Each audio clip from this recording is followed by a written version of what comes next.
Hey everyone, I'm Breland and I'm partnering with Tommy and Austin for our senior project. Just as a recap, for our project, we are working to produce a collection of recordings that resemble the music of the jazz era. So, our creative goal is to emulate the sound of vintage jazz music by recording one of the jazz bands in the USM School of Music. And with this project, we're hoping to inspire experimentation through the change of technology over the years by using analog recording equipment. We will use tape machines to achieve that classic sound of the jazz era, and then we're hoping to have the album pressed to vinyl to create our finished project and try our best to make that return to vintage. As for our timeline, we started May 1st with our recording session where we recorded the jazz band up in the studio. And our next step was to start mixing rehearsals, and we started last week, so we're still in that process right now. We have 4 songs total. Tommy's taking the lead on Sidewinder and Shiny Stockings, and I'm doing Gravy and Doxy. So far, we've picked out our takes for each song, and we plan on doing some experimenting with the sound before we move into the actual mixing process, and we're hoping to have the step finished by September 15th. Our next step will be to start the actual mixing process, which Tommy's going to talk about next. Hi everyone, I'm Tommy. Today I will be discussing the second half of the audio portion for our senior project. I'll be touching on the mixing, the mastering, and covering the vinyl pressings as well. Um, so once we get done with the experimental section, which Braylon discussed, um, we're going to move on to actually mixing, which will take all the knowledge that we've learned up to this point, um, especially everything that we did with the experimental portions, and we're actually going to commit them to tape. Right now we have 2 4-track tape recorders and a 2-track, and ideally I'm trying to see if there's a way to sync both 4 tracks together, um, either with a device like SMPTE, or if it's just the old school way of just hitting record at the exact same time on both machines. Probably the latter version is gonna be the way to go. So it's gonna be really interesting because for this process to work like I want it to, one of us is gonna have to be at the controls on uh, the mixing desk, while the other person monitors the tape machines and all of the outboard gear, like the preamps, the EQs, the compressors, in the rack. So it's gonna be hectic because we'll have to like follow the sheet music, and because I do plan on during the experimental portion, jotting down notes of like when this comes in and when that comes in, and so it's gonna be difficult with only having 2 engineers.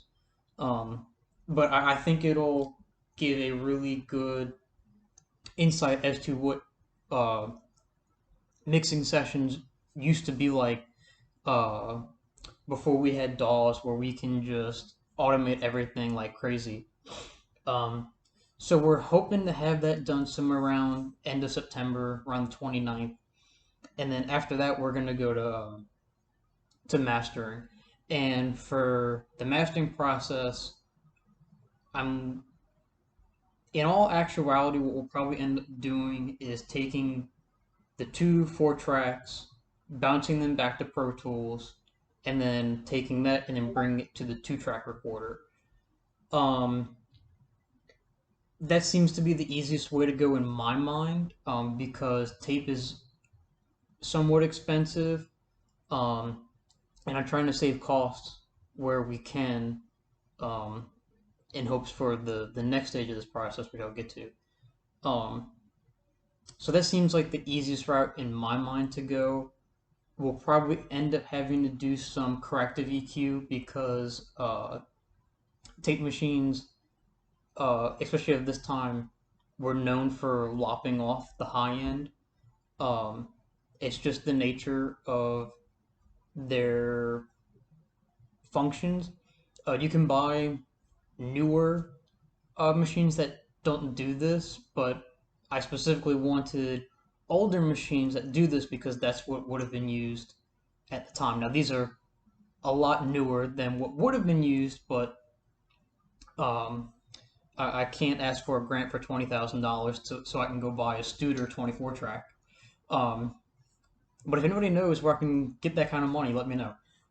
So once we get the mastering done, that'll probably be around middle of October. Uh, the timeline kind of splits. So what we're going to end up doing is taking the master files and then sending them to a facility that can press them to vinyl.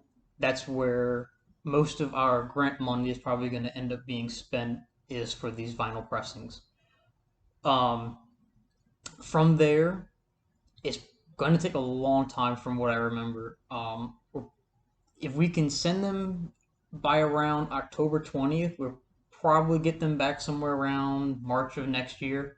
Um, so that's going to be very interesting to see what that timeline looks like. But for the sake of this final presentation, we'll end up taking the two track that we recorded and using that for our final presentation. Um, and maybe doing some sort of comparison where we have the tape version and then we have uh, the digital version and see what it sound like, how different does it sound. And if it does sound different, is it enough for people to be able to tell this is tape and this is digital?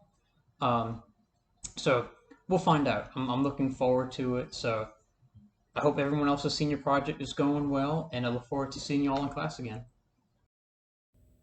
Okay, so for a refresher, I'm Austin Evans, and I'll be making a short doc on Tommy and Braylon's process throughout their sound and recording project.